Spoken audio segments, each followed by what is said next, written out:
What if I told you that the reason your legs feel weaker might have nothing to do with your age and everything to do with the way you sit in your favorite chair or the slippers you wear around the house?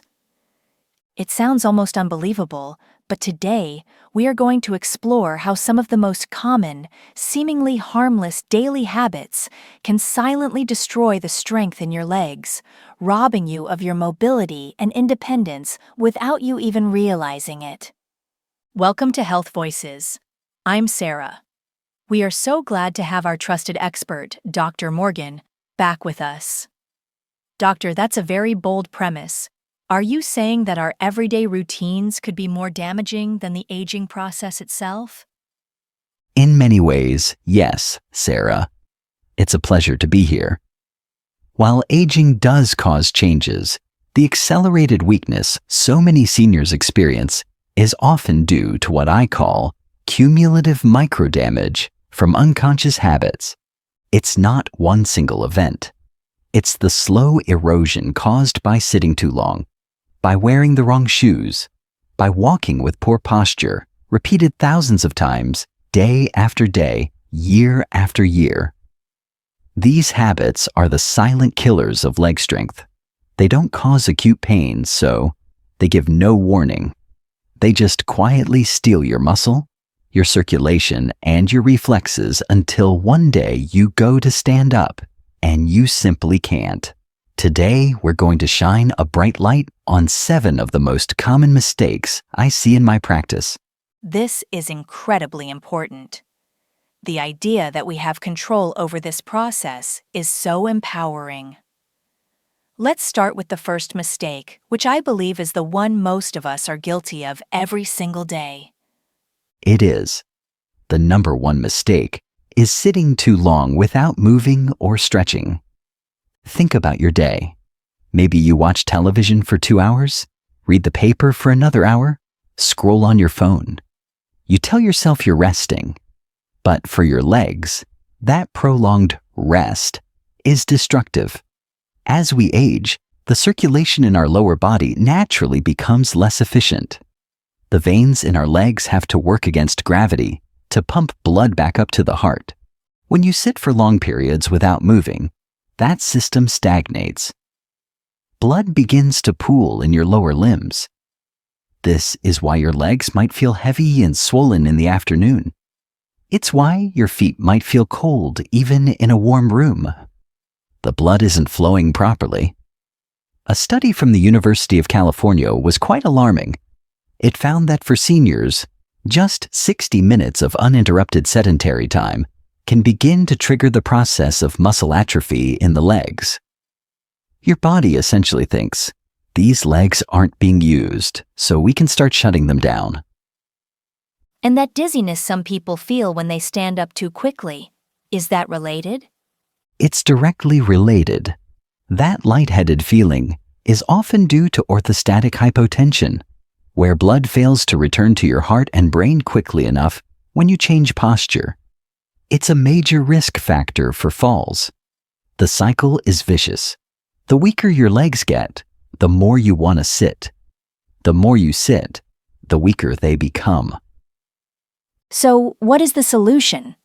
It's not practical to be on our feet all day. The solution is simple and requires no equipment.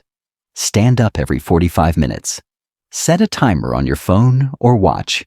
When it goes off, just get up. Walk around the room and perform this simple 1-minute stretch.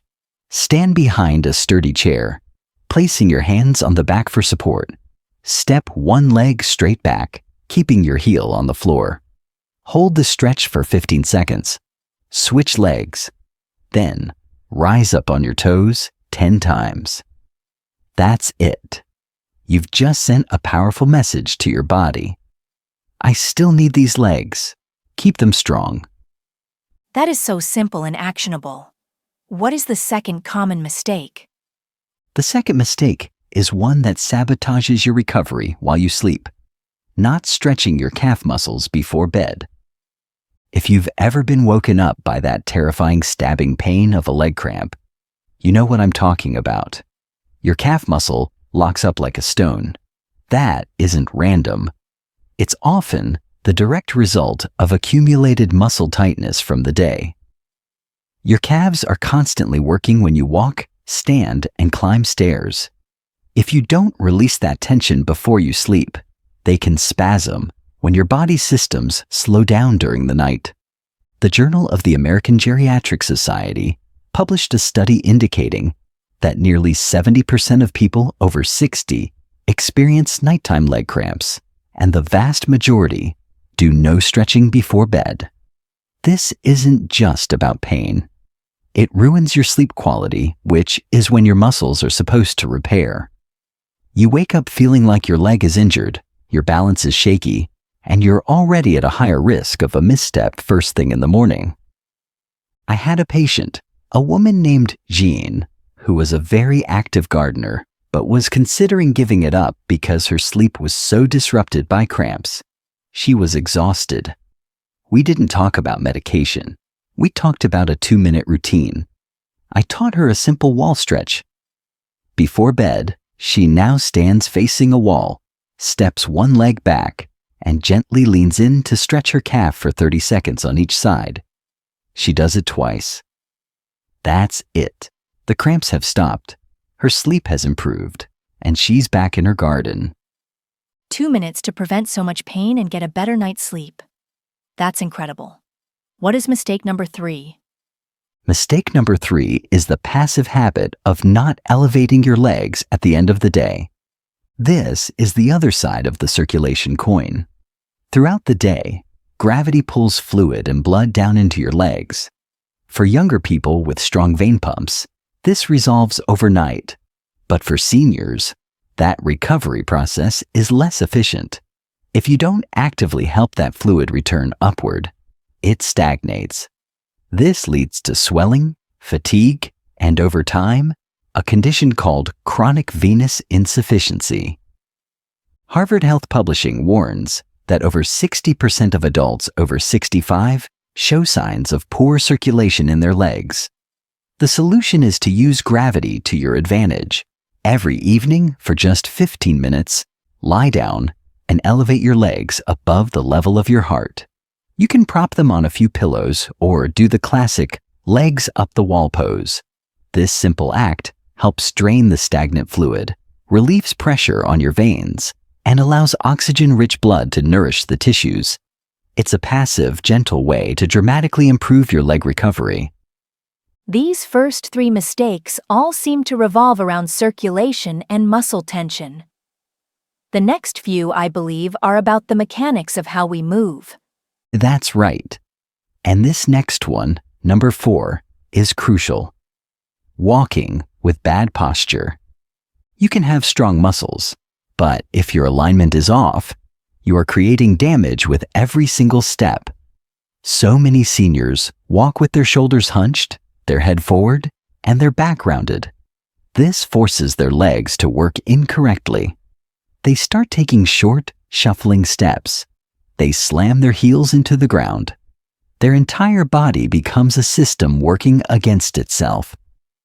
The journals of gerontology published research showing that these kinds of abnormal gait patterns can double the risk of falling within a year. It's because poor posture disrupts the vital communication between your brain and your feet. Your reflexes slow down. You don't react as quickly to a crack in the sidewalk or the edge of a rug. And one misstep can change everything. How can we know if we have bad posture when we walk? What are the signs? A simple mirror test can help. Stand sideways. Your ear, shoulder, hip, knee, and ankle should form a relatively straight line. If your head is pushed forward or your back is excessively rounded, your alignment is off. When you walk, focus on keeping your eyes forward, not looking down at your feet. Your shoulders should be back and relaxed. Your steps should be stable, landing on your midfoot rather than slamming your heel. It's about walking tall and with intention. And I imagine what's on our feet plays a huge role in this. Is that the next mistake? It is. Number 5 is wearing the wrong shoes. This is one of the most common and damaging mistakes. Many seniors opt for convenience and comfort, wearing flat, flimsy slippers, worn-out sneakers, or backless sandals around the house. But that convenience comes at a terrible price. These shoes offer zero arch support and no shock absorption. As we age, the natural fat pad on the bottom of our heel thins out. Without proper footwear, every step you take sends a shock wave of impact up from the floor directly into your ankles, knees, and hips. A study in the Journal of Geriatric Physical Therapy found a staggering 82% of seniors with knee pain or balance issues wore unsupportive shoes for more than 6 hours a day. I had a patient with chronic, nagging knee pain that no medication seemed to touch. We didn't change his meds, we changed his shoes. I had him swap his old flat house slippers for a pair of supportive indoor shoes with good arch support. Within a month, he reported a significant reduction in his daily knee pain. The constant, low-level assault on his joints had stopped. Choose shoes with a slight heel lift, good cushioning, and proper support. Your entire posture and independence can depend on it. It's amazing how these foundational things are so often overlooked. Now, for mistake number 6, we're talking about what happens when we do exercise, but we do it wrong. Precisely. Mistake number 6 is not training the right muscle groups. When you think of leg exercises, what comes to mind? Probably walking or maybe using a stationary bike. These are great activities, but they primarily work the muscles on the front of your legs, your quadriceps. The most important muscles for stability, balance, and getting up out of a chair are actually on the backside, your glutes and your hamstrings, and these are almost universally ignored. This creates a dangerous imbalance. The front muscles get tighter and stronger, while the back muscles get weaker and longer. This pulls your pelvis out of alignment, puts immense strain on your lower back, and is a primary reason why people lose their balance, especially when turning or stepping backward. Research from Harvard Medical School found that for adults over 60, the glute muscles weaken faster than any other muscle group, unless they are specifically targeted. So, how do we target them? Does this require a gym? Not at all. 2 simple exercises, done at home, can make all the difference. The first is the glute bridge. Lie on your back, knees bent, feet flat. Squeeze your glutes and lift your hips toward the ceiling. Hold for 3 seconds, then lower. The second is the step up. Simply use the bottom step of a staircase. Step up with one foot, then the other, and step back down. Repeat for a few minutes. These 2 movements directly activate those posterior chain muscles, creating balance, strength, and stability. And now for the final mistake, Doctor. You told me this is one of the most damaging, and it happens within the first minute of every single day. It does. And it's mistake number 7, standing up too quickly without waking up your legs. Think about it. After 8 hours of sleep, your circulation has slowed, your nerves are in rest mode, and your muscles are relaxed. If you throw off the covers and jump straight out of bed, you are asking your legs to support your full body weight before they are ready. Blood hasn't had time to properly circulate. The nerves haven't started firing correctly. This is the moment you feel dizzy, you wobble, and you fall. The American Academy of Neurology reports that the vast majority of morning falls in seniors happen within the first 60 seconds of getting out of bed. The fix takes less than 1 minute. Before you stand, while still sitting on the edge of the bed, simply roll your ankles in circles 10 times each way. Then, point and flex your feet 10 times. That's it. This simple action sends blood rushing to your lower limbs and wakes up the nerves, preparing your legs for the job of standing. It is perhaps the single most important habit to adopt to prevent a life-altering fall. Doctor, this has been an incredible checklist of what not to do. It reframes our entire understanding of leg strength, moving it from just age and exercise to these small, crucial daily habits. That is the entire point, Sarah. Leg strength isn't lost in one moment. It is given away moment by moment through these unconscious routines.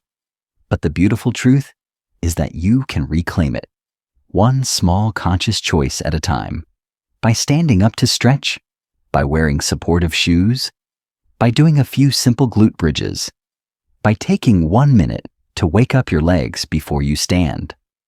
These acts are your declaration of independence.